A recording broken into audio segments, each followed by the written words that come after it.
जय हिंद साथियों, मैं आपका दोस्त उमाशंकर पंचोली। और हम आज कंटिन्यू करने वाले हैं अपने पिछले जो वीडियो को, जिसमें अब तक हम 2016 का जो प्रश्न पेपर स्कूल व्याख्याता का हल कर रहे थे और हम 30 प्रश्न देख चुके हैं। चलिए शुरुआत करते हैं आज की वीडियो की। और आज हम अगले 30 प्रश्न जो हैं उनकी विश्लेषण और व्याख्या सहित उनको हल करने वाले हैं, देखने वाले हैं। तो चलिए, आज का जो पहला प्रश्न है वह है कि जाते हुए भी जमे रहने की धौंस दे रहा है। अंतराल में संकलित अपना मालवा खाऊं उजाड़ू सभ्यता में रचना के अनुसार यह बात किसके लिए कही गई है। तो इस प्रश्न का जो सही आंसर है वह है मानसून के लिए ये बात कही गई है कि जाते हुए भी जमे रहने की धौंस दे रहा है। अगला प्रश्न है, मेरे लिए पोशाकों की तुलना में ज़्यादा मायने रखती है। वितान 2 में संकलित डायरी के पन्ने रचना के अनुसार लेखिका ने इस प्रसंग में किस वस्तु का उल्लेख किया है। ऑप्शन है पुस्तकों का, डायरी का, जूतों का या स्मृतियों का। तो इस प्रश्न का जो सही आंसर है वह है स्मृतियों का। इस वस्तु का उल्लेख किया है स्मृतियों का इस पुस्तक में। नेक्स्ट प्रश्न, डायरी के पन्ने रचना के अनुसार मानव जाति की निरंतरता को बनाए रखने का श्रेय किसे है। ईश्वर को, प्रकृति को, स्त्री जाति को या पुरुष जाति को। तो इस प्रश्न का जो सही आंसर है वह है स्त्री जाति को। जो मानव जाति है उसकी निरंतरता को बनाए रखने का श्रेय है डायरी के पन्ने रचना के आधार पर। अगला प्रश्न है, वितान में संकलित जूझ के अनुसार कक्षा में गणित कौन पढ़ाते थे। तो इस प्रश्न का सही आंसर है मंत्री, मास्टर जो है वह गणित पढ़ाते थे। अगला प्रश्न है कि लेकिन उन अधूरे पायदानों पर खड़े होकर अनुभव किया जा सकता है कि आप दुनिया की छत पर हैं, वहाँ से आप झांक रहे हैं। अतीत में दबे पांव रचना के अनुसार इस प्रसंग में कहाँ पर झांकने की बात की गई है। तो इस प्रश्न का सही आंसर जो है वो है इतिहास के पार झांकने की बात कही गई है। नेक्स्ट प्रश्न, बिसल देवरासो की अब जो है जो हिंदी साहित्य के इतिहास के प्रश्न आ गए हैं, ये बहुत इंपॉर्टेंट है और इनके हम विश्लेषण से व्याख्या करेंगे। तो सभी अब ध्यान से देखें कि बिसल देवरासो की नायिका का नाम क्या है। तो ऑप्शन है राजवती, रूपमती, मृणालवती या राजमती। बताइए, तो इस प्रश्न का सही आंसर क्या होगा। ऑप्शन 4 राजमती। बिसल देवरासो की नायिका का नाम राजमती है। और बिसल देवरासो किसने लिखा है ये आप सभी जानते हैं, नरपति नाला ने। लेखक कौन है, कवि नरपति नाला है बिसल देवरासो को लिखने वाले। और कितने भागों में लिखा है, तो बिसल देवरासो को 4 खंडों में लिखा है। कितने खंडों में, 4 खंडों में लिखा है। बिसल देवरासो को 4 खंडों में लिखा है। और मुख्य कौन सा रस है इसका, तो इसका मुख्य रस श्रृंगार है। श्रृंगार रस इसका प्रधान रस है। और काव्य रूप वीर गीत काव्य रूप है, श्रृंगार रस है। तो इस प्रश्न का सही आंसर क्या है, राजमती। अगला प्रश्न है, इनमें से किस विद्वान ने पृथ्वीराज रासो को प्रामाणिक ग्रंथ माना है। तो मैं आपको बता दूं कि पृथ्वीराज रासो के बारे में 3 मत मुख्यतः प्रचलित हैं। कुछ विद्वान इसे प्रामाणिक मानते हैं, कुछ विद्वान अप्रामाणिक मानते हैं और कुछ विद्वान जो इसे अर्ध प्रामाणिक मानते हैं। कुछ प्रामाणिक, कुछ अप्रामाणिक और कुछ अर्ध प्रामाणिक मानते हैं। तो इस प्रश्न में क्या पूछा गया है कि पृथ्वीराज रासो को प्रामाणिक कौन मानता है। ऑप्शन है रामचंद्र शुक्ल, श्याम सुंदर दास, डॉक्टर बुलर या गौरीशंकर हीराचंद ओझा। तो इस प्रश्न का जो सही आंसर है प्रामाणिक कौन मानता है, श्याम सुंदर दास जी जो है पृथ्वीराज रासो को प्रामाणिक मानते हैं। जो सुंदर है वही प्रामाणिक मान रहा है पृथ्वीराज रासो को, ठीक है। और अप्रामाणिक कौन मानता है, अप्रामाणिक मानने वाले हैं रामचंद्र शुक्ल, डॉक्टर बुलर और गौरीशंकर हीराचंद ओझा। और सबसे पहले अप्रामाणिक किसने माना था, डॉक्टर बुलर ने माना था, ठीक है। और अर्ध प्रमाणिक कौन कौन मानता है, तो अर्ध प्रमाणिक में एक ओझा जी दूसरे हैं कौन, डॉक्टर दशरथ ओझा। डॉक्टर दशरथ ओझा जो है वह अर्ध प्रमाणिक मानते हैं, ठीक है। तो एक ओझा जो है वो तो अर्ध प्रमाणिक मानते हैं दशरथ जी, और गौरी शंकर जी हैं वो इसको अप्रामाणिक मानते हैं। और हजारी प्रसाद द्विवेदी और सुनीति कुमार चटर्जी, मुनि जीन विजय ये व्यक्ति भी क्या मानते हैं, अर्ध प्रमाणिक मानते हैं। मुख्यतः याद रखें तो हजारी जी क्या मानते हैं, अर्ध प्रमाणिक, और शुक्ल जी क्या मानते हैं, अप्रामाणिक, ठीक है, प्रमाणिक। नेक्स्ट अगला प्रश्न है, आदिकालीन रासो साहित्य की प्रमुख प्रवृत्तियों से संबंधित कौन सा कथन सही नहीं है। आदिकालीन जो रासो साहित्य था उसकी प्रमुख प्रवृत्तियों से संबंधित कौन सा कथन सही नहीं है, यानी कि कौन सा कथन इनमें से गलत है उसके बारे में पूछ रहा है। तो देखते हैं। पहला ऑप्शन है, इस साहित्य में राष्ट्र प्रेम का सुंदर चित्रण किया गया है। चलो यही प्रश्न, इसका यही आंसर आ गया, राष्ट्र प्रेम का सुंदर चित्रण किया गया है। यही ऑप्शन इसका गलत है। क्यों? क्योंकि उस समय आदिकालीन जो साहित्य था उसमें राष्ट्र प्रेम जैसी कोई भावना ही नहीं थी। उस समय राजे रजवाड़े हुआ करते थे, तो ये राष्ट्र प्रेम जैसी भावना उस समय थी नहीं। तो इसका आंसर तो क्या हो जाएगा कि इस साहित्य में राष्ट्र प्रेम का सुंदर चित्रण किया गया है। अगले देख लेते हैं। अगले ऑप्शन, युद्धों का सजीव वर्णन इस साहित्य की अन्यतम विशेषता है। बिल्कुल सही है, यह कथन बिल्कुल सही है, क्योंकि उस समय युद्धों का सजीव वर्णन ही साहित्य का मुख्य विषय हुआ करता था। इसमें शौर्य और विलासिता का स्वाभाविक जीवन चित्रण हुआ है। बिल्कुल हुआ है, ये भी कथन सही है। और श्रृंगार रस और वीर रस का एक साथ चित्रण इसकी महत्वपूर्ण विशेषता है। किसकी? आदिकालीन रासो साहित्य की। तो चार जो ऑप्शन है इसमें से एक पहला जो ऑप्शन है वो गलत है, राष्ट्र प्रेम का सुंदर चित्रण बिल्कुल नहीं है। बाकी तीनों इसके जो प्रवृत्तियाँ हैं वो बिल्कुल सही है। युद्धों का सजीव वर्णन है, शौर्य विलासिता का जीवन चित्रण है, और श्रृंगारस और वीरस का एक साथ इसकी चित्रण किया गया, ये इसकी महत्वपूर्ण विशेषता है। अगला प्रश्न, इनमें से किस विद्वान ने आदिकाल को सिद्ध सामंत काल कहा था। ऑप्शन ए, राम कुमार वर्मा ने, महावीर प्रसाद द्विवेदी ने, राहुल सांकृत्यायन ने, या मिश्र बंधु ने। तो इस प्रश्न का सही आंसर क्या है? राहुल सांकृत्यायन जी ने आदिकाल को सिद्ध सामंत काल कहा है। किसने कहा है? राहुल सांकृत्यायन जी ने। राम कुमार वर्मा ने कहा है संधि काल व चारण काल। आदिकाल को संधि काल व चारण काल कौन कहते हैं? संधि काल व चारण काल कहते हैं राम कुमार वर्मा। और जो प्रारंभिक काल जो कहा है वो कहा है मिश्र बंधुओं ने। मिश्र बंधु क्या कहते हैं? प्रारंभिक काल। मिश्र बंधु प्रारंभिक काल कहते हैं आदिकाल को। और महावीर प्रसाद द्विवेदी क्या कहते हैं? बीज वपन काल। बीज वपन काल कहते हैं आदिकाल को। तो इस प्रश्न का जो सही आंसर है वह है राहुल सांकृत्यायन सिद्ध सामंत काल, राम कुमार वर्मा संधि काल व चारण काल, महावीर प्रसाद द्विवेदी बीज वपन काल, मिश्र बंधु प्रारंभिक काल। नेक्स्ट प्रश्न की बात करते हैं। अगला जो प्रश्न है वह है, इनमें से तुलसीदास की किस रचना की भाषा अवधि नहीं है। किस रचना की भाषा जो है वह अवधि नहीं है। तो यानी कि कौन सी भाषा निकलेगी फिर? देखते हैं ऑप्शन। पहला ऑप्शन है रामचरितमानस। आप सभी जानते हैं कि रामचरितमानस जो है एक प्रबंधात्मक काव्य रूप है और अवधि भाषा की श्रेष्ठ रचना है। जानकी मंगल इसकी भी अवधि भाषा है। कवितावली और रामलला नहचू, तो रामलला नहचू की भाषा भी अवधि, जबकि कवितावली की भाषा अवधि नहीं है बल्कि क्या है? ब्रज भाषा है। कौन सी भाषा है? ब्रज भाषा है। कवितावली की ब्रज भाषा है। और गीतावली भी लिखी है तुलसीदास जी ने, उसकी भी कौन सी भाषा है? ब्रज भाषा है। और तो इनकी ब्रज भाषा है। अब आपको ये बताना है कमेंट सेक्शन में कि जो कवितावली का जो काव्य रूप है वह प्रबंधात्मक है या मुक्तक है। प्रबंधक है या मुक्तक है, आपको कमेंट सेक्शन में ज़रूर बताना है। अगला प्रश्न, इनमें से कौन सा कवि अष्टछाप से संबंध नहीं है। ऑप्शन है परमानंद दास, गोविंद दास, कृष्णदास या नाभादास। तो इस प्रश्न का सही आंसर क्या है? नाभादास जो है वह अष्टछाप से संबंध नहीं रखते हैं, जबकि परमानंद, कृष्ण, गोविंद दास जी अष्टछाप से संबंधित कवि हैं। अगला प्रश्न, इनमें से किस कवि का संबंध संत काव्य से नहीं है। ऑप्शन है अग्रदास, तो ये इसका आंसर हो जाएगा। अग्रदास जी जो है वह संत काव्य से नहीं है, जबकि रैदास संत थे, धन्ना भी संत काव्य से संबंधित है, और कबीरदास जी भी संत काव्य के संबंधित हैं। अग्रदास किससे संबंधित है? ये सगुण भक्ति धारा के राम भक्ति शाखा से संबंधित है। सगुण भक्ति धारा के राम भक्ति जो शाखा है उससे संबंधित है अग्रदास जी। अगला प्रश्न, महात्मा बुद्ध के बाद उत्तर भारत में सबसे बड़े लोकनायक तुलसी हुए हैं। यह कथन किस विद्वान का है?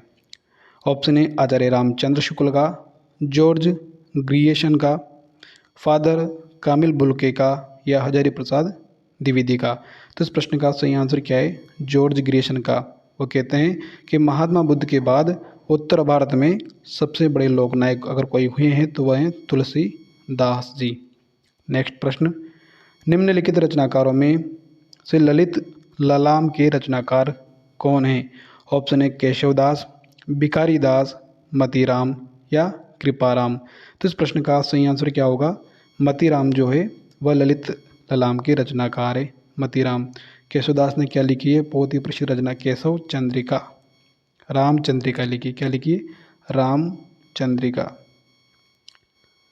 रामचंद्रिका किन्होंने लिखी है? केशव दास ने। अगला प्रश्न कौन सा है? अगला प्रश्न है कि इनमें से कौन सी रचना देव की नहीं है? ऑप्शन है रसमंजरी, रसविलास, अष्टयाम या भवानी विलास। तो इस प्रश्न का सही आंसर है रसमंजरी, ये रचना देव की नहीं है, जबकि रसविलास, भवानी विलास और अष्टयाम जो रचना किसकी है? वह देव की है। अगला प्रश्न, इनमें से कौन सी रचना सेनापति की है? ऑप्शन है श्रृंगार निर्णय, कवि कुल कल्पतरु, छंदमाला या कवित रत्नाकर। तो कौन सी रचना सेनापति की है? तो कवित रत्नाकर जो रचना है वो सेनापति की है। आपको कमेंट सेक्शन में बताना है कि कवि कुल कल्पतरु जो प्रसिद्ध रचना है वो किसकी है? कवि कुल कल्पतरु प्रसिद्ध रचना किसकी है? और इस प्रश्न का सही आंसर है कवित रत्नाकर। अगला प्रश्न है, अगला प्रश्न, भाषाभूषण ग्रंथ के रचयिता कौन थे? भाषाभूषण ग्रंथ के रचयिता कौन थे? भाषाभूषण जो ग्रंथ है वह अलंकार से संबंधित प्रमुख ग्रंथ है, अलंकार से संबंधित प्रमुख ग्रंथ है। तो इसका जो आंसर हो क्या होगा? ऑप्शन है चिंतामणि त्रिपाठी, कुलपति मिश्र, भूषण कवि या महाराज जसवंत सिंह। तो इस प्रश्न का जो सही आंसर है वह है महाराज जसवंत सिंह जो है भाषाभूषण ग्रंथ के रचयिता हैं। अगला प्रश्न, इनमें से कवि घनानंद से संबंधित कौन सा कथन सही नहीं है? अर्थात कौन सा कथन गलत है? तो इसमें से 3 जो कथन है वो सही होंगे और एक कथन जो है वो गलत होगा। तो देखते हैं ऑप्शन। घनानंद से संबंधित कथन देख रहे हैं, उनकी कविता तत्कालीन दरबारी कवियों से सर्वथा भिन्न थी। जी बिल्कुल, उनकी कविता जो तत्कालीन दरबारी कवि थे उनसे सर्वथा भिन्न थी, बिल्कुल कथन सही है। दूसरा है कि वे प्रेम के पीर के कवि थे, बिल्कुल ये कथन भी बिल्कुल सही, वह प्रेम के पीर के कवि थे घनानंद। भाषा की अभिधा शक्ति का सुंदर प्रयोग उन्होंने अपने काव्य में किया। और अंतिम ऑप्शन है विरोधाभास उनका अत्यंत प्रिय अलंकार है। तो ये प्रश्न, ये भी ऑप्शन सही है, उनका जो विरोधाभास अत्यंत प्रिय अलंकार है। तो उसका जो आंसर होगा वो होगा ऑप्शन 3, भाषा के अभिधा शक्ति का सुंदर प्रयोग उन्होंने अपने काव्य में किया। ये कथन गलत है। तो घनानंद के संबंधित जो कथन है वह है दरबारी कवि सर्वथा भिन्न थे, उनकी कविता सही है, वो प्रेम की पीर के कवि थे, ये भी सही है। और विरोधाभास उनका अत्यंत प्रिय अलंकार था, ये कथन उनका बिल्कुल ऑप्शन बिल्कुल सही है। अगला प्रश्न, निम्नलिखित में से कौन सी रचना मुल्ला दाऊद द्वारा रचित है? ऑप्शन है चित्रावली, चंदायन, मृगावती या मधुमालती। तो इसका जो सही आंसर होगा वो है चंदायन। चित्रावली की बात करें तो चित्रावली के जो रचनाकार है वह है उस्मान। मृगावती किन्होंने लिखी? मृगावती लिखी है कुतुबन्ने। और आपको कमेंट सेक्शन में बताना है कि मधुमालती किन्होंने लिखी है। चलो मैं बता दूं, मधुमालती मज्जन ने लिखी है, मज्जन ने, लेकिन कब लिखी है इसका जो वर्ष है वो आपको बताना है, कमेंट सेक्शन में बताना है कि मधुमालती का प्रकाशन वर्ष या जो लिखने का जो वर्ष है वो कब है। इसका सही आंसर हो जाएगा चंदायन, जो मुल्ला दाऊद द्वारा रचित है। अगला प्रश्न, जायसी कृत पद्मावत के विषय में कौन सा कथन गलत है? ऑप्शन है तुलसी कृत मानस के अनुकरण पर जायसी ने भी इसमें दोहा चौपाई से लिखो अपनाया है। तो ये पहला ही जो ऑप्शन है यही गलत है। तो जायसी ने मानस के अनुकरण पे दोहा चौपाई से का अनुकरण नहीं किया, ये कथन बिल्कुल गलत है। बात करें अगले ऑप्शन की तो यह एक प्रेमाख्यानक काव्य है, बिल्कुल पद्मावत एक प्रेमाख्यानक सर्वश्रेष्ठ काव्य है। इसकी भाषा ठेठ अवधी है, बिल्कुल ये भी कथन बिल्कुल सही है। भाषा अवधी नहीं है, ठेठ अवधी देसी भाषा का प्रयोग है पद्मावत में। इसमें नागमती का जो वियोग वर्णन है वह प्रवास जन्य विरह वर्णन के अंतर्गत आता है, बिल्कुल ये कथन भी बिल्कुल सही है। तो जो 50वां प्रश्न है इसका सही आंसर क्या हो जाएगा? पहला ये कथन गलत है, बाकी तीनों ही कथन बिल्कुल सही है। अगला प्रश्न, मीराबाई से संबंधित कौन सा कथन सही नहीं है, तो RPC ने ये प्रश्न डिलीट कर दिया था, लेकिन फिर भी देख लेते हैं। उन्होंने मुक्त भाव से सभी भक्ति संप्रदायों का प्रभाव ग्रहण किया। उन्होंने लोक जीवन में रची बसी भाषा का प्रयोग किया, बिल्कुल सही। अपने अधिकांश पदों में कृष्ण को बंशीधर, नंदनंदन, श्याम सुंदर, गोपाल आदि नामों को से याद किया है। उनकी भक्ति माधुरी भाव की है। और तो यह लगभग सभी कथन सही है, इसलिए प्रश्न को RPC ने डिलीट कर दिया था। अगले प्रश्न की बात करें तो इनमें से किस मध्यकालीन संत या भक्त कवि का राजस्थान से संबंध नहीं था? ऑप्शन ए दादू दयाल, नागरीदास, संत पीपा या मलुकदास। तो इस प्रश्न का सही आंसर आप सभी जानते हैं कि मलुकदास का जो संबंध है वह राजस्थान से नहीं था, बल्कि दादू दयाल, नागरीदास और संत पीपा तो राजस्थान से संबंधित हैं। अगला प्रश्न, इनमें से कबीरदास से संबंधित कौन सा कथन गलत है? तो 3 जो कथन है वो सही है, एक कथन इसका गलत है। वे निर्गुण ब्रह्म की उपासना करते थे, बिल्कुल कबीरदास निर्गुण ब्रह्म की उपासना करते थे। उन्होंने पुस्तकीय ज्ञान की अपेक्षा अनुभवजन्य ज्ञान को अधिक महत्व दिया, बिल्कुल ये कथन सही है। वे जाति, पंथ, धर्म, संप्रदाय आदि के भेदभाव का खंडन करते थे, बिल्कुल ये कथन भी बिल्कुल सही है। और पूजा पाठ को वे भक्ति के लिए आवश्यक मानते थे, जी बिल्कुल नहीं, पूजा पाठ का वो तो विरोध करते थे, आवश्यक नहीं मानते हैं। अगला प्रश्न है, रीति काल के नामकरण के संदर्भ में रीति शब्द किस अर्थ में प्रयुक्त हुआ है?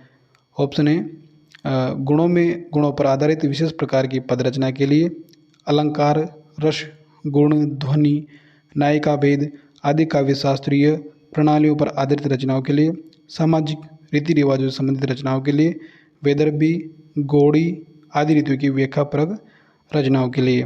तो बताइए 54 में क्या आंसर होगा?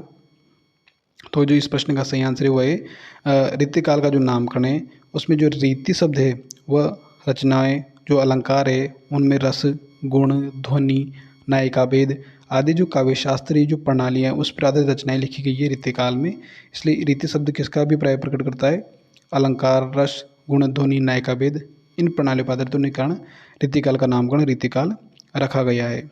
अगला प्रश्न, इनमें से महाकवि बिहारी और उनकी सतसई से संबंधित कौन सा कथन सही नहीं है?